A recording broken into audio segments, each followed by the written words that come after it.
Estás en el mundo digital de El Radar del Sol, tu faro en la red. Hola, bienvenidos nuevamente a El Radar del Sol. Seguimos en este diálogo con la doctora Natalia Sandoval, que le hemos invitado en una primera instancia para hablar sobre el fallo en el caso de Las Cuadras, que ha sonado tanto en San Juan de Pasto y nos ha dado unas claridades desde su conocimiento jurídico. A continuación vamos a hablar también del tema político, porque pues está en boga también, y ella tiene la experiencia y también tiene conocimientos en diferentes ambientes políticos. Específicamente vamos a hablar de la gobernación al departamento de Nariño. Doctora Natalia, ¿cómo mira esta recta final ya de las campañas? ¿Cómo ha vivido usted todo este proceso? ¿Qué le ha parecido?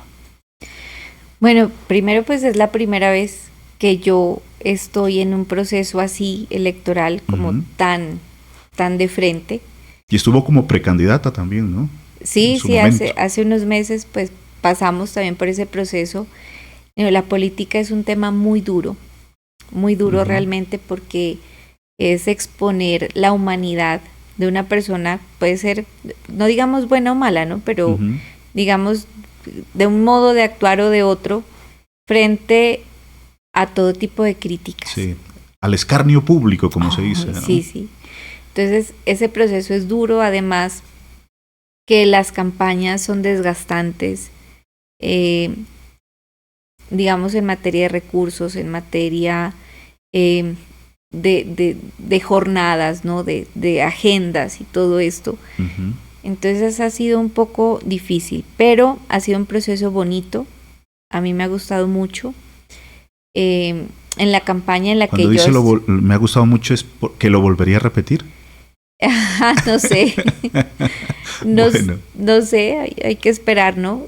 Creo que la lección más bonita que me dio este proceso es nunca decir frente a un tema político sí o no. Creo que hay que esperar, porque en este momento uno puede decir no o sí, pero pues la vida va cambiando, o sea, uno no puede ser en ese sentido de decisiones fijas. Pueden cambiar las circunstancias y se pueden dar las situaciones. Pero, a ver, el tema de la campaña de la gobernación a mí me ha parecido supremamente desafiante, porque ha sido un candidato, ¿no? Digamos, que viene de abajo, que ha sido profesor, contra toda una maquinaria, y que tuvo un proceso dentro del pacto histórico supremamente difícil y amargo, porque es que esa elección se demoró todo lo que usted quiera. Sí. Entonces no le dejaron sino 2 meses para hacer campaña. Exactamente. Pero digamos, lo heroico es que ese candidato que empezó a hacer campaña de una forma muy tardía, pues logró repuntar al candidato Werner Zambrano, que estaba, pues él ya se creía gobernador en ese momento. Claro, que tenía un proceso ya consolidado en su campaña, podríamos como decirlo, de 9 meses, creo, ¿no? Y viene y subió, ¿no? Entonces, digamos, ese desafío, ese reto ha sido interesante. Sin embargo, yo creo que las campañas han sido agresivas, han sido un poco violentas en cuanto a algo que ahora se llaman las campañas B, ¿no? O sea, hay una campaña de mostrar y una campaña B, donde se hacen diabluras, ¿no? Ya. Entonces, respecto de Luis Alfonso, digamos, en estas últimas semanas vinieron unos retos importantes relacionados con acusaciones que le hicieron en distintos medios de comunicación, en pasquines, en videos,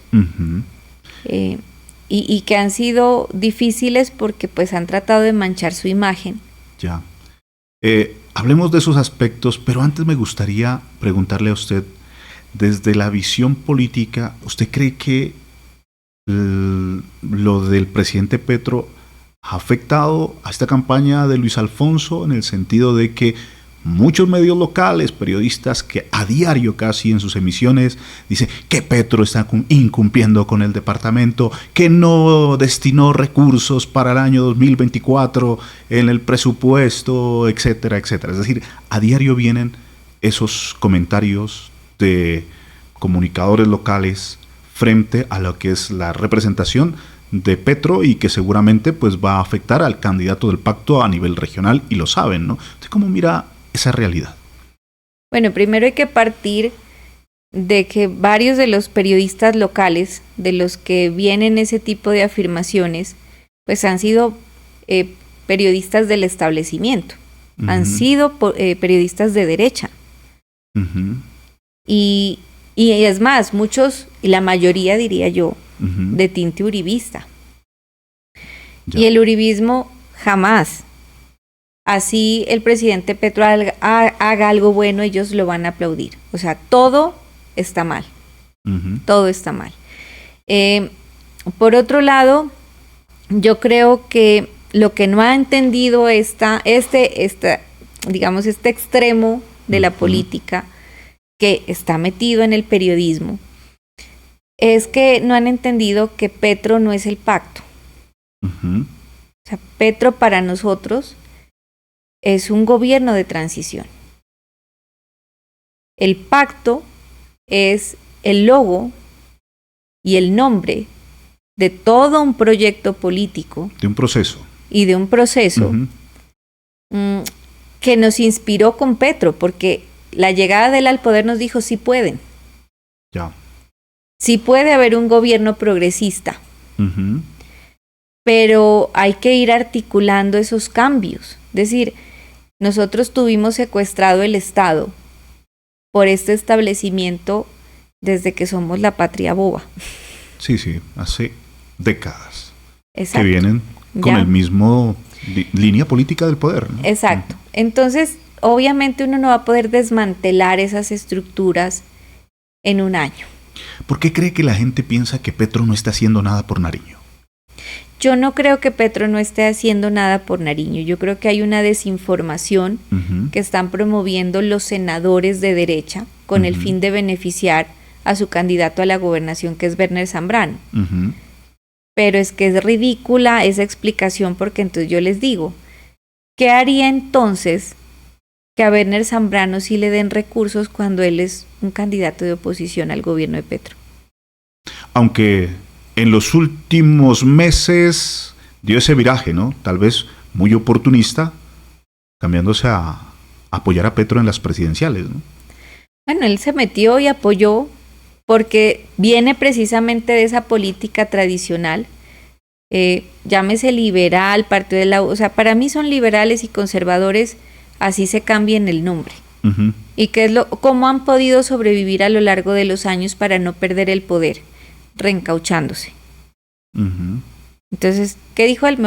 O sea, Werner no se metió a apoyar a Petro por una conciencia política de cambio real. Él se metió ahí para no perder el poder. Porque a los que apoyó antes, pues ya no los quería, entonces iban a perder y él, no, yo tengo que reencaucharme. Y se reencauchó en la segunda vuelta de la presidencia de Petro, porque sabía que el candidato de la derecha, Rodolfo Hernández, iba a perder. ¿Ya? Lo mismo pasa con los liberales, por ejemplo. Yo a los liberales no les creo. Porque son los mismos. O sea, es igual. ¿Ya? Entonces, este proyecto tiene que irse articulando no solamente desde la presidencia, sino también desde los gobiernos locales, departamentales, consejos, asambleas, y el cambio seguramente nos va a costar mucho tiempo. Vale, Doc. Hemos dicho que el pacto es un proceso que pues conjuga diferentes alternativas políticas, pero cuando uno va a los municipios no encuentra esa fortaleza. Es más, en varios municipios, los candidatos que hay en X municipio, todos están con el candidato tradicional a la gobernación. ¿Qué hizo falta desde los dirigentes del pacto, desde del mismo proceso, para fortalecer en la región y que esto no se vea reflejado en las urnas? Porque posiblemente pueda darse una sorpresa, ¿no? Mire, yo lo veo muy simple. Lo que pasa es que el pacto tiene que mutar, tiene que transformarse. Incluso en algún tiempo va a dejar de llamarse pacto. ¿Sí? O sea, el proyecto es muy sencillo. y no tiene nada que ver con volvernos Venezuela o algo por el estilo, sino en la construcción real de la democracia, que la han manoseado y no han permitido que se geste en Colombia. ¿Y cuál es la democracia? Pues el poder que viene de la base. Ese es el proyecto real, político, y que debe darse en todo el país. Dentro de eso, pues vamos a tener, primero, muchos errores. Segundo, a muchos partidos de izquierda, que son bien dinosaurios, igual que los partidos de derecha o de centro, pues tienen las mismas mañas. ¿Qué hacen? Ellos se organizan y le meten toda la ficha cuando hay elecciones, pero después no construyen procesos, no construyen escuelas de liderazgo, no quieren que los líderes surjan. ¿Cuántas veces nosotros hemos visto a los mismos candidatos de la izquierda lanzándose una y otra vez porque no han permitido el relevo generacional y porque ven en ese relevo una amenaza? Pues ¿quiénes estamos llamados a permitir que ese relevo se dé? Nosotros. Y lo vamos a hacer con o sin los partidos de izquierda. Sencillo. Porque somos un pueblo que se movilizó en las calles en el estallido social. Y esos que se movilizaron, la mayoría no eran militantes de partidos. Eran gente que tenía una indignación contra este poder que lo único que ha hecho es robarse la plata. Eso es el pacto. Ahorita, con sus dificultades, con sus errores y todo, porque pues como no sabíamos qué iba a pasar, pues todo se lo dejamos a los partidos. Y los partidos, por ejemplo, han saboteado el mismo proceso del pacto. Colombia Humana saboteó sus propios procesos internos. Yo vengo de allá. Aquí en Nariño, los mismos partidos del pacto, algunos, no todos, no puedo decir que sí, pero han impedido que se hagan las asambleas del pacto a nivel departamental cuando las necesitábamos para organizarnos para esta coyuntura electoral. ¿Y por qué se impidieron? Porque eso implica que las organizaciones sociales y las ciudadanías libres se miren como iguales frente a los partidos, porque ellos también van a integrar las coordinaciones. Y ahorita la única forma de organización que hay en el pacto son los partidos políticos. Entonces sobre ellos recaen muchas responsabilidades. Es lo mismo que la derecha, o sea, no quieren soltar el poder. Pero o eso se transforma o lo hacemos, lo hacemos solos. Ya. ¿Usted qué cree que se pueda presentar en los municipios del departamento de Nariño en resultados a la alcaldía? ¿Serán a favor del pacto histórico en su mayoría o serán de los partidos tradicionales los candidatos que aparezcan figurando como alcaldes en el departamento? Mira, yo en esta campaña no es que haya salido mucho a los territorios. Salí muy de vez en cuando porque mi función era otra. Pero yo lo que le puedo decir es la emoción de la gente. Es decir, en un principio al doctor Luis Alfonso no lo conocían. Y donde yo estuve, iba a repartir propaganda, me decían, ¿él es el candidato del pacto? Sí, no lo conocemos, no, él va a venir después, pero apóyenos. Y la gente guardaba con una emoción la tarjeta. No, es que nosotros somos pacto, vamos a votar por él. Ya. Entonces, yo sí creo que en la mayor parte de municipios del departamento va a ganar el voto de opinión, cosa que es sería un logro grandísimo, incluso sin haber hecho un proceso de convicción y de organización. Pero que se deriva no de un partido, no digamos de Petro, no de eso, sino de ese sentimiento generalizado de inconformidad con que el mismo político que por 25 años fue senador y no le preocupó el departamento, pues venga ahora a decir que sí le preocupa y que voten por él porque quiere ser gobernador.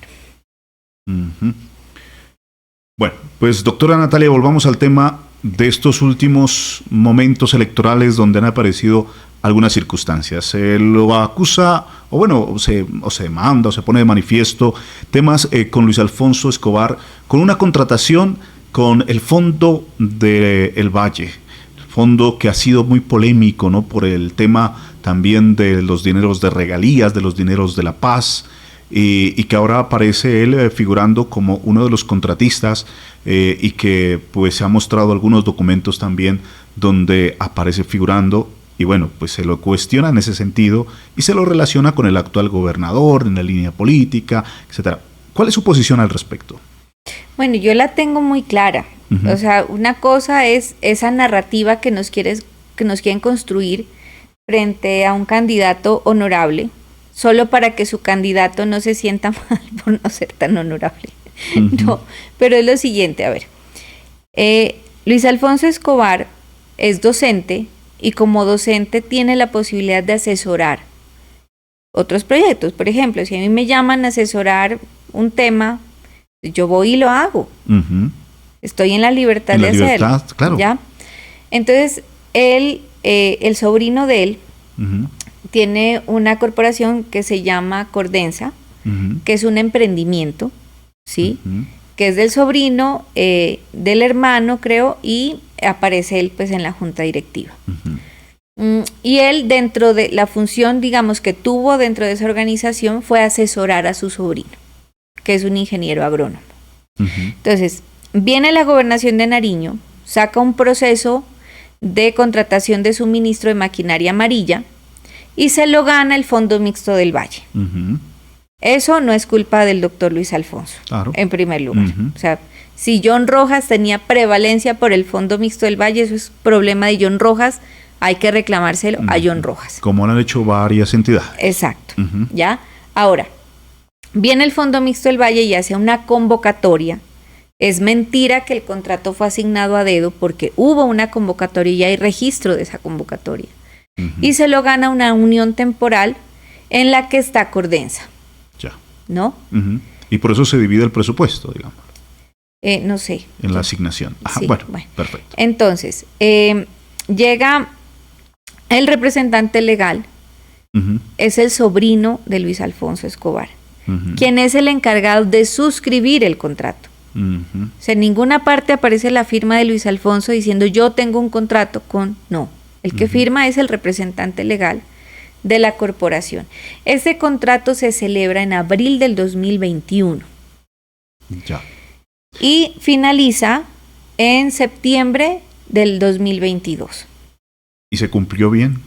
Esa es la otra pregunta que uno se hace, ¿no? Según la información reportada por el Fondo Mixto del Valle, el contrato se cumplió en su totalidad. Se recibió a conformidad. Y hay un recibo a conformidad por parte de funcionarios de la gobernación de Nariño. Es decir, todo está legal. Todo está legal. Hay una desinformación aparte de eso, bueno, que están diciendo que se tumbó la plata, no, ahí aparece el contrato liquidado ya en su totalidad y finalizado en septiembre del año pasado, pero además, y le quieren meter malicia a eso. ¿No? Sí, ahí no hay nada, es decir, ni siquiera hay inhabilidad, porque pues está en una entidad totalmente aparte, ajena a una acción pública. No, ahora hay otra cuestión, o sea, están diciendo que por este contrato el doctor Luis Alfonso está inhabilitado, porque supuestamente el contrato concluyó en septiembre del año anterior. Ya. ¿No? Otros están diciendo que no, que terminó en diciembre del año anterior. Entonces, precisamente consultando el tema, resulta que el Consejo de Estado tiene una sentencia que salió, yo no me acuerdo, soy malísima para los años, pero creo que es del 2007, y que se extrae o se utiliza dentro de un concepto que emitió el Departamento Administrativo para la Función Pública, que sacó este año precisamente, en enero de este año, donde dice que la inhabilidad se configura cuando se suscribe o se celebra el contrato, cuando se firma entonces, cuando nace a la vida jurídica el contrato. Esa inhabilidad no se extiende a la ejecución del contrato. ¿Ya? Es decir, ¿cuáles son las dos razones para ser inhabilitado? Que ese contrato se haya suscrito durante el año anterior a la elección y que sea en el lugar pues al que él va a optar, ¿no? O a la corporación a la que él va a optar. Ya. La firma del contrato fue en el año 2021. Entonces no hay problema. no hay problema, pero están agarrados por ir diciendo este poco de mentiras con el fin de desprestigiar al doctor Luis Alfonso. Bueno, de todas maneras, son situaciones de campaña, ¿no? Y se aprovechan de cualquier situación para ese momento. Y en esta recta final, ¿qué otros elementos se pueden destacar que hay que aclarar en esta situación de Luis Alfonso Escobar? Bueno, además de esto, pues él fue cuestionado en redes sociales a través de los pasquines y cuentas afines al candidato Werner Zambrano porque su cédula aparecía inscrita en Cali, ¿no? Cosa que pues, digamos, en el mes de mayo, él con su esposa va e inscribe su cédula en Unicentro, le aparece que el puesto de votación era Mora Surco en la mesa 40, y tiempo después resulta que la cédula esa inscripción no se materializó aquí en Pasto. Pero a uno le llega, ¿no? Es decir, cuando se hace proceso de inscripción, le llega el correo, sí, la confirmación. Él tiene el formulario E4, donde aparece o se certifica que así ocurrió. Que así ocurrió. El proceso se dio. Sí, se dio. Entonces, desde la campaña, a través del proceso de defensa jurídica, se interpuso un recurso que a la larga benefició a muchos candidatos que estaban en la misma situación que él, ¿ya? Y ya su cédula aparece inscrita en Pasto, ¿no? No hubo inconveniente con eso. Cosa que debería ser normal, es decir, yo inscribo mi cédula y luego me inscribo como candidato en un determinado lugar. O sea, lo lógico que debería hacer la registraduría es que esos candidatos queden habilitados para votar donde se inscribieron como candidatos. Debería ser, pero pues no pasó. Hay que volverse a inscribir, digamos, al lugar. Sí. Bueno, de todas formas, doctora Natalia, este tema de la gobernación de Nariño tiene unas implicaciones interesantes. Nosotros estamos previamente haciendo el seguimiento a la elección del director de Corpo Nariño, que es otra situación que llama la atención, que sí va a ser previo a las elecciones. Además, poco mirábamos la situación de algunos conflictos ahí que gracias a una acción de tutela, entiendo, pues se la trasladó esa elección para después de elecciones. Y ese es un fortín político como varias entidades y empresas en la región. ¿Usted cree que es posible que se comience a cambiar esa realidad en nuestra región? Yo creo que sí porque, digamos, el presidente Petro va a tener un diálogo directo con quien va a manejar el departamento si gana el doctor Luis Alfonso Escobar. Mire, lo que pasa es que yo me pongo en los zapatos de Petro y debe ser complicadísimo tener un país en la cabeza. Y creo que a él le hablan al oído de muchas maneras y a veces bajo conveniencias de personas que no quieren perder el poder, ¿no? O sus intermediarios. Entonces, yo creo que eso va a empezar a cambiar, no va a ser inmediato, no es que gane el doctor Luis Alfonso y vamos a sacar a esos fortines políticos que hay en entidades públicas, pero va a ser un proceso de depuración que va a ir debilitando estructuras del establecimiento de derecha y que nos va a permitir a nosotros, pues no solamente liberarlas y que haya procesos más transparentes, que los recursos sí duren, que sí se inviertan, sino que además va a permitir construir procesos equitativos, ¿no? Por ejemplo, CEPAL. O sea, Usted ha hecho varias denuncias sobre ese tema. Y no ha pasado nada. Por ejemplo, Sedenar, Corpo Nariño, el SENA. Todas las mixtas a la larga también, sí, ¿no? Que son como 10 aquí en San Juan de Paz. Exacto. Entonces, yo pienso eso y con el fin de que esos procesos se vayan transparentando para que ya no sirvan como fortines políticos electorales, sino que hagan para lo que se concibieron, para servir, para trabajar, ¿no? Algunos la llaman las cajas menores, ¿no? Exacto, exactamente. Mire que un concejal que es candidato también al consejo hacía unas denuncias sobre CEPAL y yo lo vengo advirtiendo. Mire, yo presuntamente creo que fue muy raro esa inversión que se hizo a la empresa MIO de un contrato de mantenimiento de cámaras de seguridad de mantenimiento y suministro, precisamente el año pasado, en plena época electoral para el tema de elecciones al Congreso, además de las presidenciales, y que haya sido un contrato que costó 600 millones de pesos y que hasta ahora nadie da razón del mantenimiento y del suministro que tuvo que entregar a esa empresa y que ese contrato se haya ejecutado en un mes. Yo creo, presuntamente, que esos dineros se fueron a campañas políticas y la Contraloría no quiso investigarlo. Entonces espero que esas entidades de control o ya no estén más, queden abolidas o funcionen. Natalia Sandoval, como lo han escuchado, tiene un carácter y ese carácter también le ha implicado algunas situaciones que, como a algunas personas no les ha de gustar escuchar estos ciertos cuestionamientos, pues se van en contra suya, ¿no? ¿Qué les dice a ellos? Nada, pues que hagan su vida y construyan su propio criterio, porque a mí me ha costado muchísimo construir el mío. O sea, esta Natalia que ustedes ven ahora y que se ha ido formando por mucho tiempo, a mí me ha costado trabajo. Y creo que una persona con criterio es no sé, un proceso no solamente interno, de construcción, incluso hasta de muerte, de muchas cosas, ¿no? Entonces, no estén en contra mía. Yo, pues si voy a tocar los callos suyos o los de sus jefes, claro, ahí sí me imagino que uno se vuelve incómodo. Pero podemos dialogar, podemos aclarar, yo creo que eso es lo importante. Y construyan su propio criterio, no con fundamento en el contrato, en el jefe, en la lambonería, sino en usted. Cree su criterio y téngalo, defiéndalo. Y si no, pues no cuestione a los que sí lo hacemos. Bueno, muchas gracias, Natalia, por este espacio, por habernos entregado sus apreciaciones de la parte jurídica en el caso del fallo de las cuadras y en este caso también de darnos su percepción frente a la política regional. Muy amable. Muchas gracias por la invitación. Feliz siempre de estar aquí.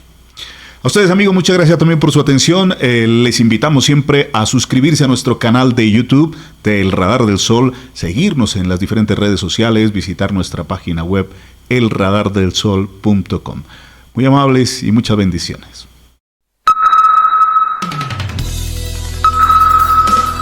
Estás en el mundo digital de El Radar del Sol, tu faro en la red.